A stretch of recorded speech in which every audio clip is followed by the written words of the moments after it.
Hey writers! Today I'm chatting with speech pathologist turned children's author Dennis Matthew. He's published 2 books in just 8 months, has turned writing into his full-time job, and Dennis is sure to inspire you. Hello writers, welcome back to the Writer's Way podcast. I'm here today with the fabulous Dennis Matthew. Thank you so much for joining me today.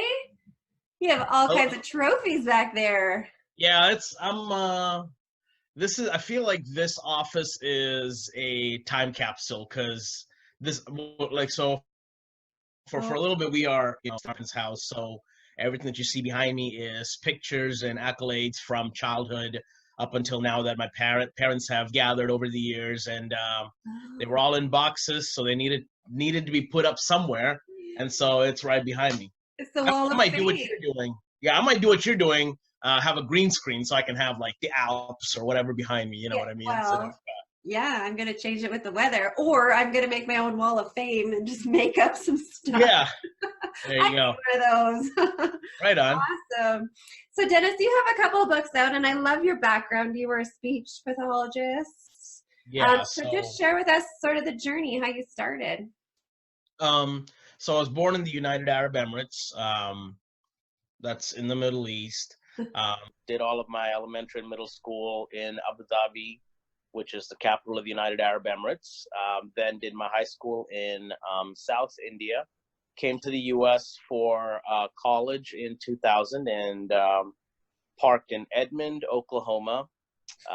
So my background, went to the University of Central Oklahoma and got my bachelor's and master's in speech pathology.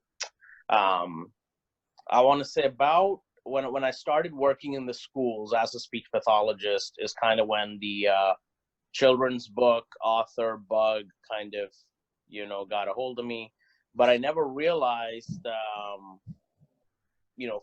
the dream did not come into fruition, so to speak, till about this last December. So the idea was kind of dormant in my mind, and I was just brainstorming for the right concept for a book, but there was also the fear of the unknown in terms of, okay, I want to write a book. What's next? Because anytime I spoke to anybody that was in the field or any, raw research I did on Google, there was always the elephant in the room, so to speak, of, the publisher, and then you got to find the illustrator. And it was never, I just didn't know where to start. Mm-hmm. And so I want to say I got married, and then I moved to the Boston area about 4 years ago. And there was a few months in that 4-year window where I was unemployed. And so had a lot of free time on my hands. I found myself, I hate being bored. I have to keep busy. And so I kind of skipped the everything has to feel right to start something phase, and I just said, okay, I'm just going to open my laptop and just start typing. And so I had a concept that I was kind of brewing on, and it's Bello the Cello now, an award-winning book. But I just decided to sit down and just start typing. Just the initial thought was, I'm just going to start a story. It's going to have a beginning, a middle, and an end. And it did not have to look right or feel cute or whatever. So I just put it on script, put it on a laptop, on a Word document, and then again got on Google and started searching writing coach, because I had no background in writing whatsoever. So it was just a lot of figuring things out on my own, and call it divine providence, but all the doors that I knocked on were the right doors. And 8 months later, here we are. And my second book's also out. So. Oh, cool! 2 in 8 months. Say what now? 2 books in 8 months. Yeah. Yeah. So I feel like once I kind of cracked open the door of ideas, then everything started speaking to me. Like I could be in the kitchen and a coffee cup would talk to me. Yeah. Not literally. Thank you for clarifying. Yeah. I'm not crazy yet. No, but, I know exactly what you mean, because I have 3 kids, and all these quirky things they do. I'm like, keep it going, right? Like, Yeah. So I think it was the melding of two worlds in the sense of being a speech pathologist for 12 years in elementary schools in two different parts of the country, in New England and in Oklahoma City, and seeing kiddos, seeing children from all different backgrounds, socioeconomic, ethnic, whatever, right? Just seeing their day-to-day struggles. And I saw a parallel between, looking at just mere objects in a room and just wondering, what if they were animated and had the feelings of the children that I come across in schools? And so that's kind of how my mind just started operating. And once Bello came to real life, or became a real reality, then it was just easy for the next book and the concept for the next book, and the next book just started, flowing out. So right now, in the germinal stages, I have about 7 to 8 different concepts in development. But yeah, once Bello came out and the sales took off, teachers and families across the country embraced Bello. And then it was just a matter of getting the next book out. So we're currently have 2 out. And I have the third one and the script is almost ready to go. So fantastic. Congratulations. That's so exciting. So in 8 months, you've gotten awards and people have gotten behind you, and you said you do this full time. I'm taking another risk, because I kind of, discernment and just instinct tells me, I tend to not do anything, half-hearted. And when there's an adventure waiting for me, I want to just dive all in. Yeah. And I'm also, putting feelers out there. My wife's a great discerner / litmus test for me. And then I've got a support system of family and friends whose advice I trust. And, before I press play on something daring and bold, I always, pitch, because I realize that I don't have all the answers to life and existence as it is. So I always kind of rely on the collective intellect of wiser people around me. So, so far I have my wife's blessing. And so that's a big one for me. So doors are opening for me. So I'll be leaving for California on Friday. I've got quite a bit of travel nationwide coming up with Bello the Cello. Yep. Oh, so where are you talking at schools, or what are you doing? Yep. So I'm doing book festivals, conventions, schools, California, the Boston area, Illinois, New York, Wow. Michigan, a lot of school visits here in my home state of Oklahoma. Can you share a bit about how people are always wanting to sort of break into that aspect of the business. So can you share about how that started, or do you just email everybody? Friends who are listening to you, watching you, always feel free to, I'll share my Twitter handle with you. Yes. And the website as well. Always feel free to reach out to me. But a lot of it, I had to kind of bite the bullet and figure out on my own. And what I mean by that is it takes, like with everything else, a lot of trial and error. Mm-hmm. So my journey started with, literally opening the laptop up, searching Writing Coach. A company out of New York just popped up as one of the top links. I didn't know anything about them.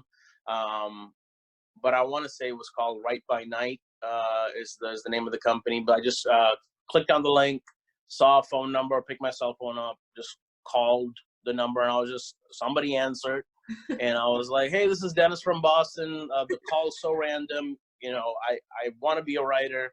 I have no background in it. And so the lady I spoke with said, all right, let me match you up with a editor / publisher. And so obviously when it comes to publishing, you have your big dogs that kind of are, on the, that own the block, so to speak, right? Your traditional approach of sending a manuscript in, hoping for the best. And that has a lot of waiting game with it, but there are a lot of independent publishers out there that are looking for authors. And I got connected with Nick Courtwright, who's with Atmosphere Press out of Austin, Texas. And and we hit it off right away. We had a great chemistry right away. So I sent a script in to him, and I was always scared. You know, there's always that fear of, okay, and knowing nothing, I had the fear of, okay, I'm gonna just email the script away to this person who I've never met, never, you know, and in this day of like internet fraud and whatever, I had no idea. So there was this like, okay, cross my fingers and say all my prayers and hope everything works out. And he ended up being a great contact. He got in touch with me right away. We started editing the script, and I realized my little children's book script, my first swing at it, had like 600 words. So and he was like, okay, that's a bit chunky, bit meaty for a children's book. And so we went through it. We had a lot of Skype conferences, Skype conversations, and we trimmed it down to we thought was a good bite size for a children's book. Then through a mutual friend, met a couple of illustrators that I thought were a good fit for Bello's story, and they were also very very cooperative in terms of letting me chime in on what the character should look like and what the story arc should look like. And I had some really unique concepts in what I saw in my mind's eye. For example, Bello is part of a classroom that is very magical. There are moving colors on the wall and things of that nature. And so the words described it, but now how were the pictures going to grasp it? And so through a lot of back and forth, you know, so many conversations, me being in Boston, my illustrators being here in Oklahoma, trying to convey a concept that they had not seen in a children's book before. But finally, you know, I always had to explain it in terms of something that was already relevant in their world. And so, for example, the pattern in Bello, the pattern in the classrooms that you see in Bello the cello, I likened it to back in the day. I don't know if you're familiar with the Windows Media Player that they had back in the day. And so when you popped a CD in, Windows Media Player would throw these patterns on these moving patterns on the screen. And so I had to tell one of my illustrators, do you remember? Thankfully, we were both in the same age bracket, so I could say, hey, remember back in the day, moving patterns, Windows Media Player? And you know, and that's when the switch went on for her. And she was like, oh my God, yeah, I know what you're talking about. So that's what you want on the wall. So I was like, yes, not exactly like that, but something like it. And so, you know, so it was a lot of that, just a lot of flexibility, a lot of giving in and meeting in the middle kind of thing. So, but that takes the willingness to be okay with failing a lot and not giving up. So, you know, being a new author, you know, in your mind's eye, when you write something, to you it's perfect, like it's 100, like it's ready to go. But then you expose it to the thought processes of other intellectual people. They disagree, and so you do a lot of, you know, bumping into or clashing into ideas, and you have to be okay with that. Like, so swallowing my pride was something I had to be okay with from the very get-go, and I think you become a better student of the process. You know. Yeah. So I do a lot of, as you can see, I talk a lot. So bear with me. So doing book festivals and children's schools, and what else did you say? Or did I get it? Festivals and school visits. And then conventions as well. So tomorrow I'll be at what's called Encyclomedia here in Oklahoma City, where it's a convention hosted by the Oklahoma Technological Association. And I got a last minute invite to come and share Bello at the convention. So it's basically going to be, it's the hangout spot for all the librarians in the state of Oklahoma. Like Encyclomedia is where Encyclomedia is where they go to see who are the new authors kind of doing the Oklahoma circuit, so to speak. And so very fortunate to be picked to go and kind of talk about my books there, because Oklahoma's, go ahead, sorry. Oh, sorry. I was just going to ask, so you print in bulk to do these visits and the festivals? Yeah. And so where do you get your books printed? So right now they're, again, my publisher handles that, but I think he has a working relationship with Ingram. And so so he and I work together edit my script.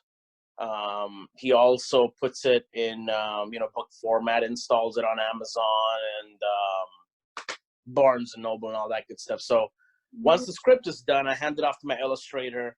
My illustrator, does what they do, and then when they have a finished product, they bring back that file. I guess it's called the InDesign file or whatever, with all the pictures that are all good to go. We bring it back to the conversation table, and then my publisher essentially puts it in book format. Like, a lot with Bello the Cello, I realized that there was a lot of empty space between words and images, so we had to do a lot of like fillers, and so my publisher was good about doing that stuff, and yeah. Well, does your publisher line up the festivals and the school visits for you, or is that all on you? I do all that by myself, and I prefer it be that way because I love making grassroots connections with the recipient of my books at the end. But that's just my personality. I know there are a lot of authors out there that just want to, write it and then let an agent or a publicist or whatever get it out there, which is great. But I like the pounding the pavement, so to speak, like picking up the phone, make the call, speaking to superintendents or principals or teachers, because my experience in the classroom for 12 years, this is my way of serving the world of education without actually being in a classroom from 9 to 5. I feel like our teachers are some of the hardest workers out there, educating our children, preparing them for the future. And I feel for them, and my heart goes out to them for the kind of work that they do. And this is my way of serving them and today's kiddos in the classroom, kind of writing to inform the current issues that our children face today in story form. So I love having the hundreds and thousands of conversations with teachers who are in the classroom, these decision makers that say, yeah, we looked at your book, we love it, why don't you come into our school and do your thing. So oh, that's so good to hear. And people who are educators or working in the classroom, you see it firsthand. You see what's going on with the kids and what they're dealing with. When you craft your school visit, like I spoke recently to another author who does a lot of school visits, and it sounds like he really puts on a great show. He has their interest right away. So do you speak to the whole school, or do you try to do a grade at a time? And do you have a fantastic presentation, or is it more like classroom, sit and read a book and answer questions? It's all of the above. I don't have my magical show yet, but I will say the idea is brewing in my head. It's coming. Yeah. I feel like these ideas just evolve over time, and so you first have piece A, and then you kind of start building. Because I'm brand new to this, I think. Yeah, you really are. Yeah. Yeah, and so pieces are coming along, and the more I can see in my mind's eye, so to speak, then I can kind of start bringing it into reality. But in terms of a formula for a visit, I first and foremost ask the school, what works best for your school or district or whatever. So, for example, I have an elementary that I'll be going to where they have over 1,000 kids just between pre-K and kindergarten. No. Yeah. Oh, so my goodness. Yeah. So in a school like that, wow. If I am to go classroom to classroom to classroom, I'll be there for a whole week. Oh, yeah. So essentially, schools like that, they'll say, come do an assembly. Yeah. And that works for me. Now, I'm also going to schools where the entire district has 600 kids. And so you have, those elementary schools are tiny, and I can spend an entire day there. Yeah. So I don't have a one-size-fits-all kind of approach. And I don't make it about, as cliche as it may sound, yes, when I'm doing an author visit, you're the guest there, but when I go in there, it's not about me. Like I try to see what the needs of the school are and then best fit that, what they already have going on. I don't want to come in with something brand new. And because again, like I said, teachers have enough to deal with from the start of the day to the end of the day. They've got curriculum demands, they've got special schedules, lunch schedules, 20 minutes to eat, if that. And, I don't want to come in and throw one more little wrinkle into their day as it is. So I always ask schools, do what you're already doing and see where I can come and just best serve you guys, best fit in. So that's my approach. Yeah, Yeah. that seems really smart because you're right. Number one, Yeah. Key skill in a teacher is flexibility. I taught for 10 years, so I get what you're saying. Cool. Yeah. Then you know what we're talking about. Yeah. Yeah. So if you had like one piece of advice you would give to somebody in your shoes maybe a year or two ago with ideas brewing and all that kind of stuff, what would that piece of advice be? I would say, start somewhere. I think one of the biggest mistakes, and I feel like everything has a time, and Bello came out when it was supposed to come out, but I feel it seems kind of shocking to me that a little idea could stay dormant in my mind for 10 years. I didn't start because I wanted the perfect idea to form in my mind, and maybe that's what was meant to be for Bello. Mm-hmm. But my biggest advice would be start somewhere. Don't be afraid to start. Like a lot of friends reach out to me and say, what's the first thing I can do? I always tell them, grab a pen, open a journal, start writing. Or just open a Word document and just start typing what it is what you're already seeing in your mind's eye. You can always go and edit. In the day of technology, you can go back and change anything you wrote, but start somewhere. Yeah, that's what I tell my aspiring authors, and don't be afraid to take risks. You don't have to start taking big risks from the very beginning, but start with small risks and see what the returns are.